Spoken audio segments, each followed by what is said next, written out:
everyone.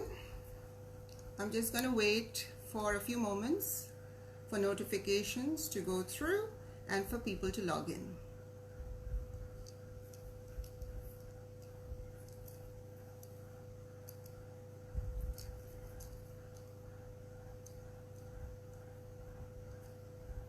Hi Angie, how are you? All right, so you all know the drill. As you log in, please say hi. If possible, let me know which city or which part of the world you're logging in from. That's something I always like to find out. Shwet Narbekar, hi, how are you? All right, so a few people are logging in. I'm just going to wait for a few more moments, because I know a lot of people were looking forward to today's episode. It's a very, very interesting topic that we are going to be exploring this afternoon. Can someone please let me know if you can hear me clearly, if the audio is okay? Just drop me a quick comment to say you can hear me.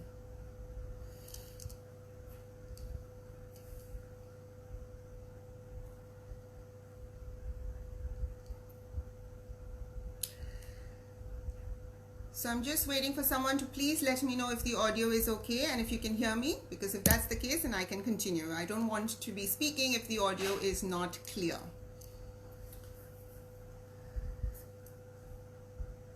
Thank you, Angie. Thank you, Shwets. Thank you. That's great. All right. So welcome everyone to Sunday Chats with Nim. My name is Nim Golkar. For those of you who don't know me, I'm an author and motivational speaker and success coach based in Sydney, Australia. Sunday Chats with Nim is my weekly Facebook live show, which I've been doing since 2018. And every weekend on a Sunday, I bring you topics to help you get ahead, either in your personal or in your professional life.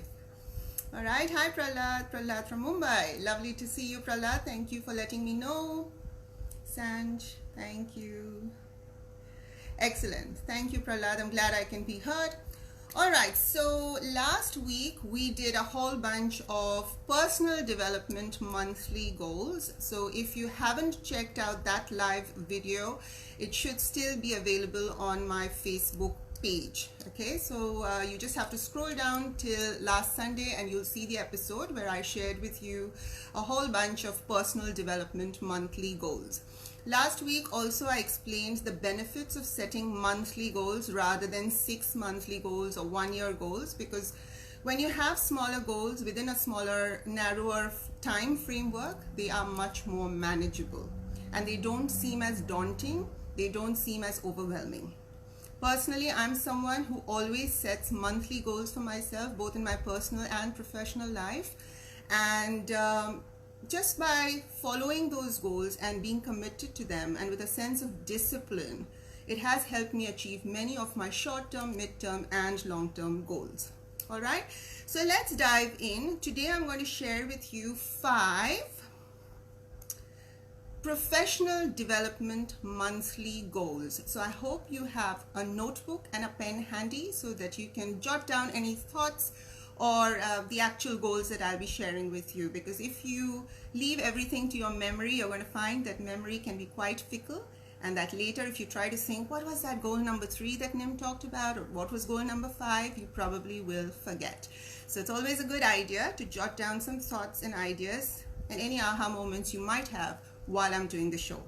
Now, if you have any questions related to any of the topics that I'm talking about today, please ask me that while the live session is on. Like I always say, it's not possible for me to give answers or solutions after the live session is done and dusted. For those of you who are only just logging in, don't forget to say hi to me and let me know which part of the world you're logging in from. All right, so let's get started. 5 professional development monthly goals. So these are goals. So you basically decide for each month you're going to explore one goal. So you don't have to do all the 5 goals in 1 month. What you've got to do is you decide for this month, I'm going to explore this particular goal. And for that whole month, you focus on that particular monthly goal that you've selected. I'm just going to give you 5 different ideas to play around with. The first one is to develop your LinkedIn profile. Now, I know a lot of people who are very, very eager and determined to advance their career. They want to get promoted. They want to get ahead. They want to be recognized in the workplace. And when I ask them, how active are you on LinkedIn, or do you even have a LinkedIn profile? They tell me quite sheepishly, they're quite often quite embarrassed, but they let me know that no, that they perhaps made a LinkedIn profile 10 years ago, but it's been collecting dust all these years and that they haven't visited it.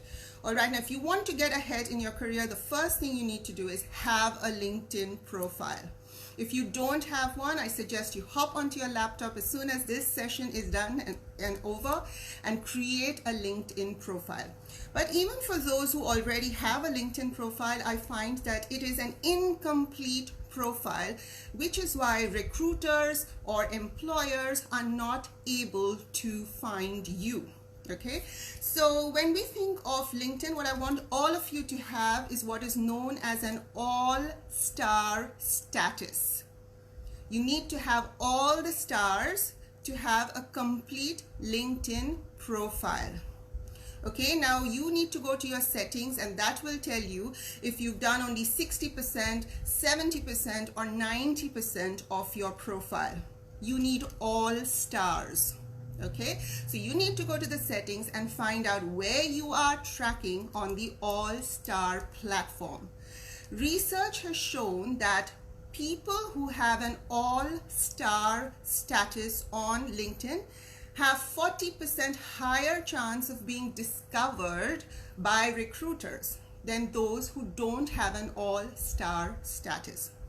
Now, there are many, many different ways to get all stars on LinkedIn. I'm going to share, because of time limits, I'm going to share with you 3 really quick tips on how you can increase your profile or improve your LinkedIn profile to get closer to getting all stars. Okay, so the first one is, please have a profile picture. I've lost count of the number of LinkedIn connections that I receive on a daily basis from people who don't have a profile pic. Now, if it's Twitter or if it's Facebook and you don't have a profile pic, you may be able to get away with it, but not LinkedIn. LinkedIn is a platform for professionals, and you must have a profile picture. Okay, if you've got everything else but you don't have a profile picture, you will never get an all-star status on LinkedIn.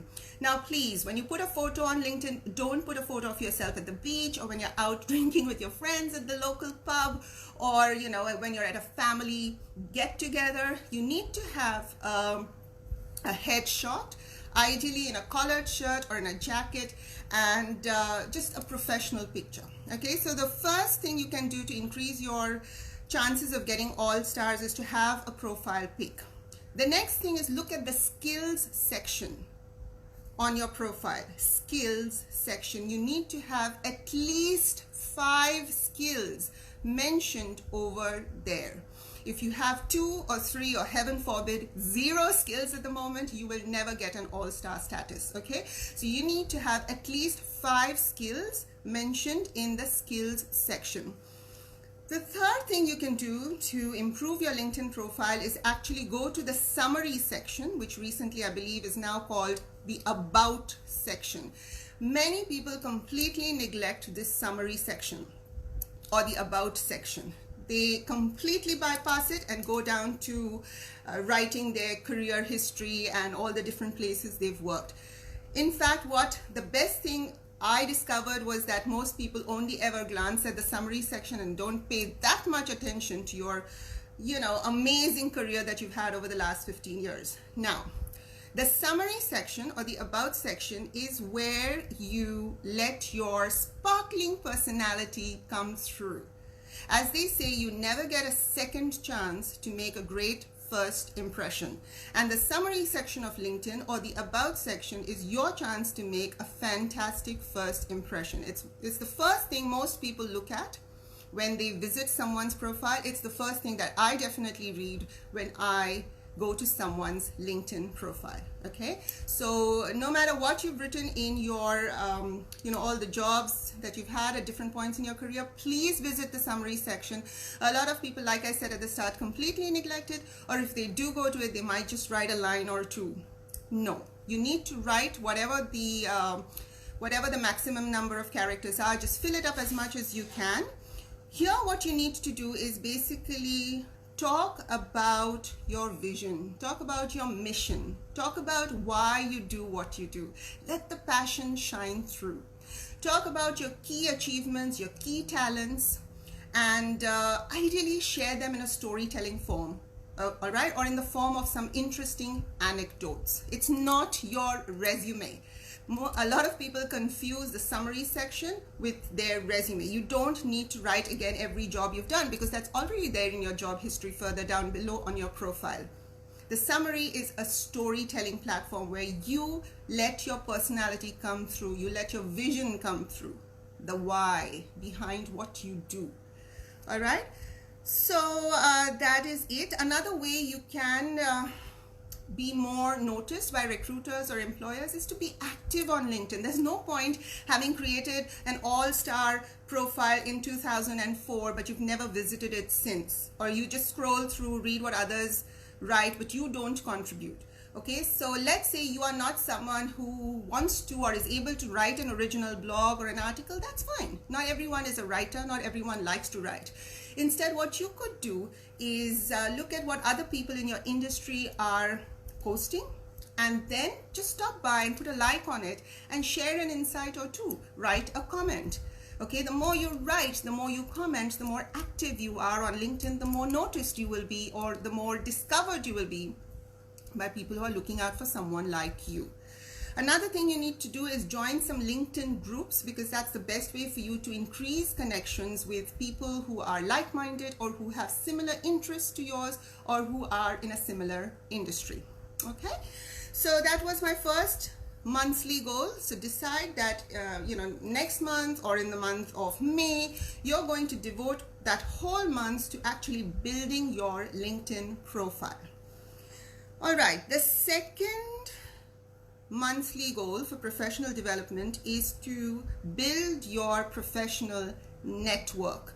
I've lost count again of the number of people who don't give business networking enough importance.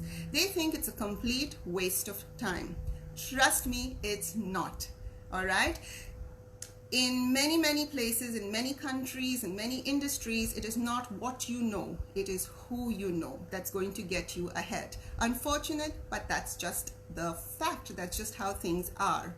Okay, so if you've been someone who's not paid a lot of attention to professional networking or to building your professional network strategically, then you really need to start giving it some more attention. Now, unfortunately, I'm not going to be able to give you all the details about how to build a professional network. It is something that I cover in my one-on-one personal coaching.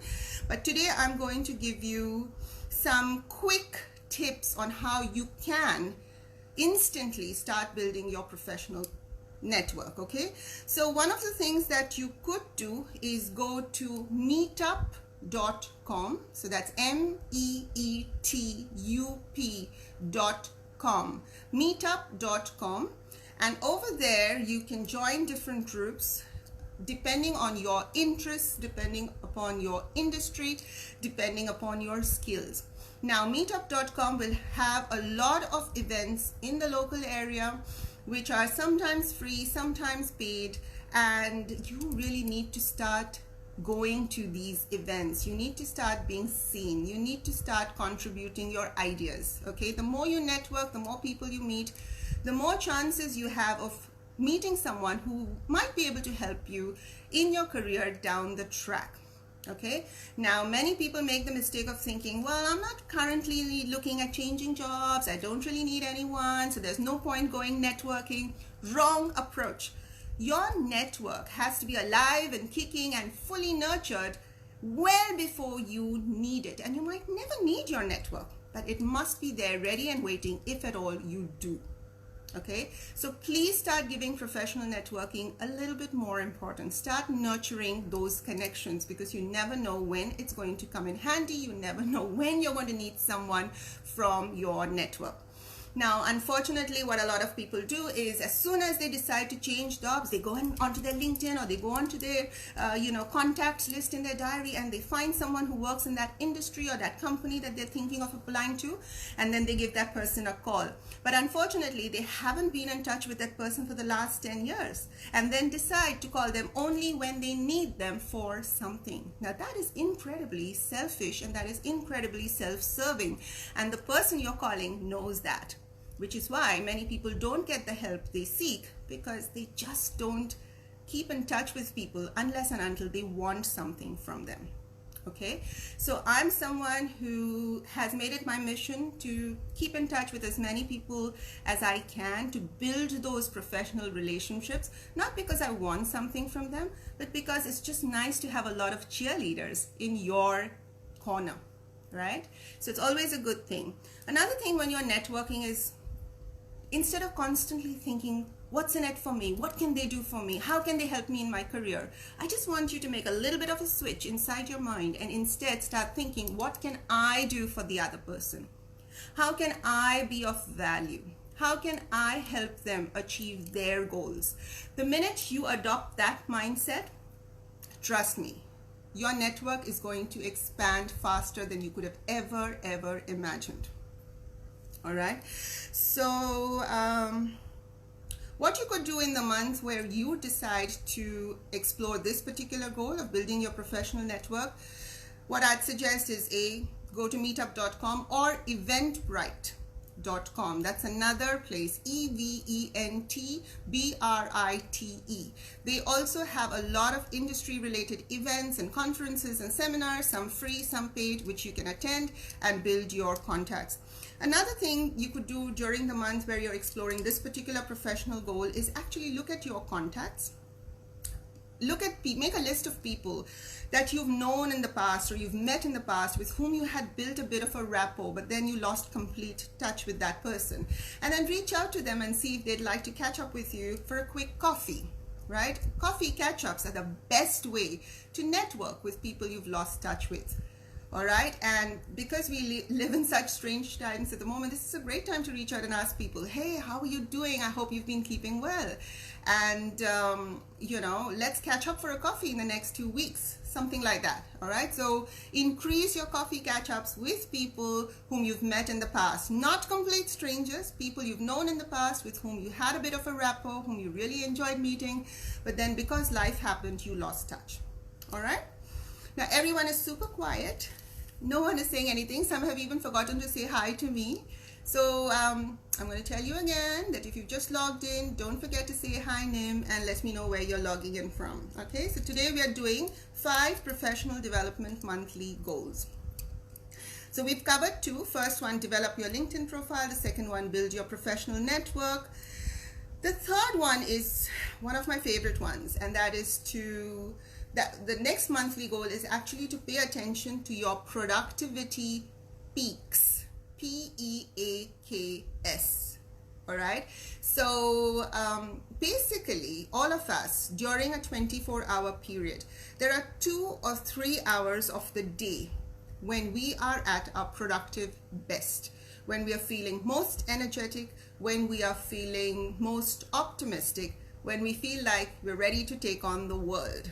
Okay, now a lot of people roughly know that they're morning persons or evening people or whatever, night owls, morning person, but they don't actually know the specific hours during which they are super productive.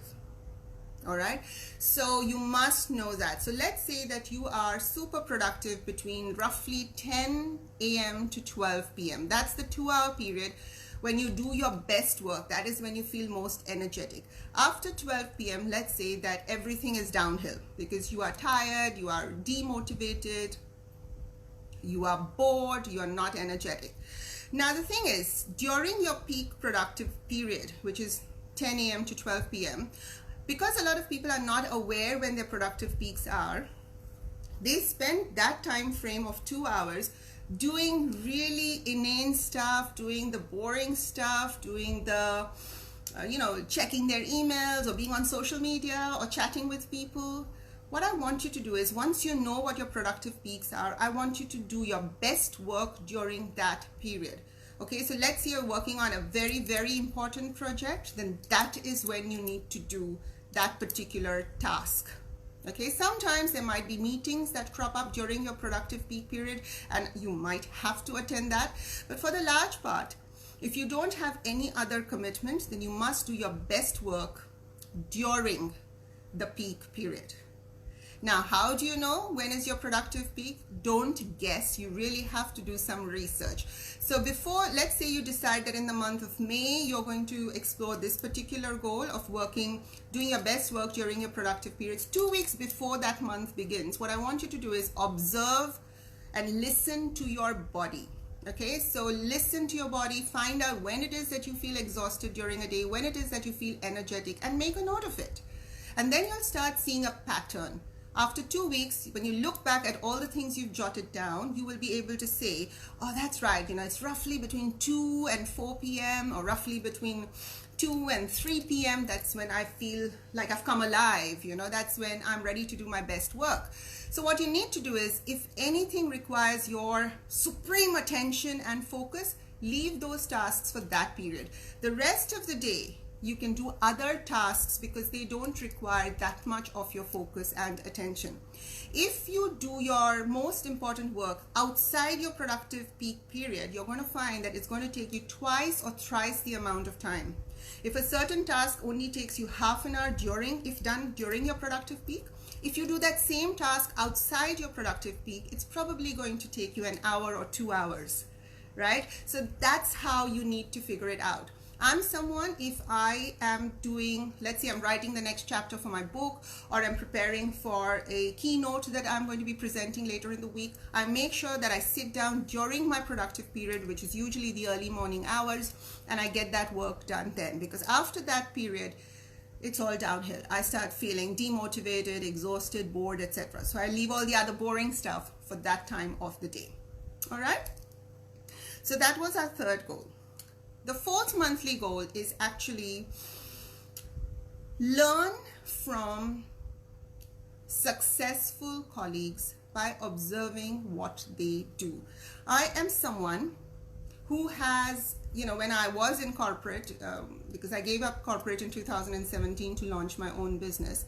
When I was in corporate, and I've been in corporate for over 20 years, I used to know who are the successful people in my company, who are the movers and shakers in my industry, and I used to study, their successful habits just by observing them in meetings, by observing them at networking events, and just learning from them, just soaking it in. Okay, so you have to decide that these are the 5 or 6 people you really admire in your company, and whenever you have an opportunity to sit in on a meeting where they're present, listen to how they talk, observe how they behave. How do they handle conflict? How do they respond when someone disagrees with them?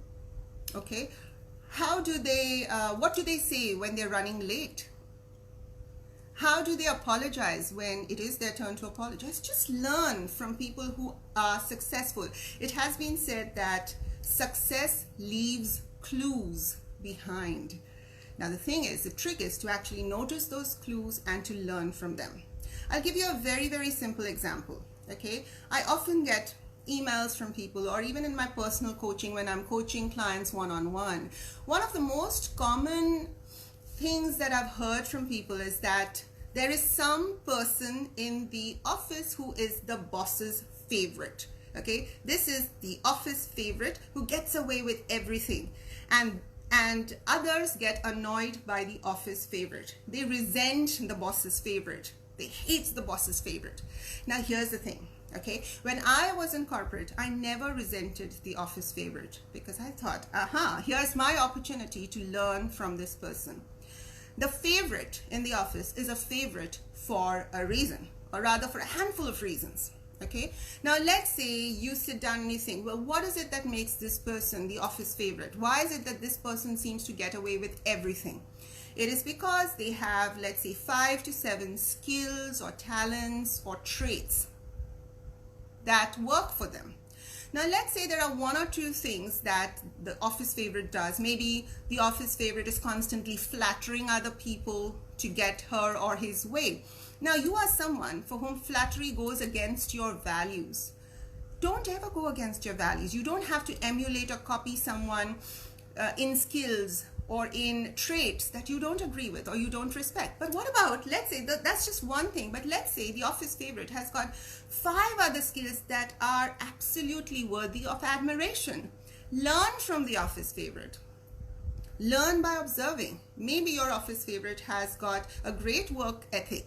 Maybe they're always on time. Maybe they never overpromise and underdeliver. Maybe before the boss even tells them what to do next, they're already working on that task. So they are proactive people. They don't wait for instructions. They can sense exactly what they're supposed to be doing next.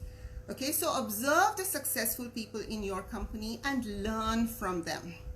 Trust me, I'm someone who built my entire corporate career just by learning from the people around me, just by soaking in how they do things. It has helped me a lot, and I'm sure it'll help you too. All right, so that was our 4th goal, which is learn from successful colleagues around you. And the last one is, the last monthly goal I'm going to share today is, please work on your communication skills. A very important soft skill in corporate success is to become a good communicator. Many people make the mistake of thinking, they tell me, oh Nim, I speak great English, which means I'm a great communicator. No, that is one of the most common misunderstandings going around the world. Being able to speak a language grammatically, in a grammatically correct fashion does not make a person a good communicator. I know a lot of people who speak impeccable English, but I would not necessarily call them a good communicator, because there is so much more to communication than the ability to speak a language with correct grammar or pronunciation. There's a whole lot more to communication, all right? Now, that's a massive topic. Again, something I can't cover in huge detail in today's session. I do cover that in my personal coaching, but let me give you a very simple tip. What a lot of people do when they are sitting in one-on-one catch-ups with their bosses, or they're sitting for performance reviews, or they are having a conversation with a peer, what they do is the other person starts talking, and as soon as they start talking, what do? You start formulating your response in your mind. Has that happened to any of you? It certainly happened to me many times. You listen to the other person, you disagree instantly with what they're saying, and you think, well, what are they talking? That's complete rubbish. I never did that. I never said that. That's completely false, right? So what do? You switch off and you start formulating your response inside your mind, because you're thinking, your mind is actually saying, I can't wait for this person to stop talking before I let them know exactly how wrong they are. Please don't do that, because when you do that, you miss out on the rest of what that person is saying. So many times you have no idea how they've concluded what they've started saying. Many times we start in one place, but we end in a completely different place. And that's how misunderstandings happen. That's how conflict happens, because people don't listen to people right up to the end. They start thinking about their own response. So when you decide that it's the month for you to explore the monthly goal of improving your communication skills, one of the first things you can do to become a better communicator is to practice active listening. You've all heard of the term active listening. It's a buzzword in professional development. Very few actually practice it. Very few are good listeners. Okay, so what I'd like you all to do is just improve your listening skills. Stop formulating responses in your head while the other person is talking. Trust me, if you pay complete attention to what they are saying, you will know what to say when they finish talking. One of the most common reasons why people do this, why they start thinking of their own response even while the other person is talking, and they come and tell me, oh Nim, I do that because I'm so scared that when they stop talking, I won't know what to say. It's not going to happen. You're all intelligent people. If you listen, just listen carefully what that other person is saying. Trust me, when it's your turn to talk, you will know what to say. But if you don't pay attention and you only think about what you are going to say, chances are you might end up sounding completely foolish, completely off the point, because you have no idea where that conversation went after you switched off. All right, so lovely people, that's it from me for today. I've shared with you 5 interesting, completely doable professional development monthly goals. Okay, so is there anything anyone needs to ask me? If so, please write it here. Muhammad has said, it's my humble request, please make a video on creativity and critical thinking. Thank you, Muhammad. I will certainly add that to my list and send that to my team for us to create a video one of these days on critical thinking. You're absolutely right. Critical thinking, thinking outside the box, thinking on your feet are incredibly valuable skills which sadly are quite absent in the modern workforce. So yes, I would love to do a video on that one of these days, and I'll definitely keep that in mind. So let's do a quick wrap up of the 5 goals that I've shared with you today. If you haven't written them down in your notebook, please do that now.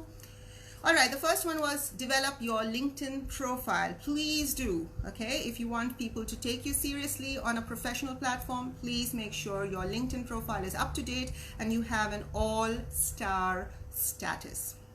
The way to find that out is go to your settings, and that will tell you if you've done 80% of it or 90% of it or whatever the case may be. The second one is spend an entire month somewhere this year building your professional network. Very, very important to have a strategic professional network that will be there for you if you need anything down the track. The third one is do your best work during your productivity peaks. The fourth one is observe and learn from successful colleagues around you. What do they do that is right? What do they do that is effective? What is it that works? Okay, learn from them because obviously they're successful for a reason. And the last one is to work on your communication skills while the other person is talking. Practice active listening. Don't start designing your reply in your head, because chances are if you do that, you're going to miss out on some key information. All right, and then you'll develop a reputation as someone who's a very poor listener. You don't want that kind of reputation. All righty, lovely people, that's it from me for today. I hope you have a fabulous week ahead. Make sure you pick your goals and to stick to them and to work on them with grit and determination. So that's it. Have a great week ahead. Bye for now.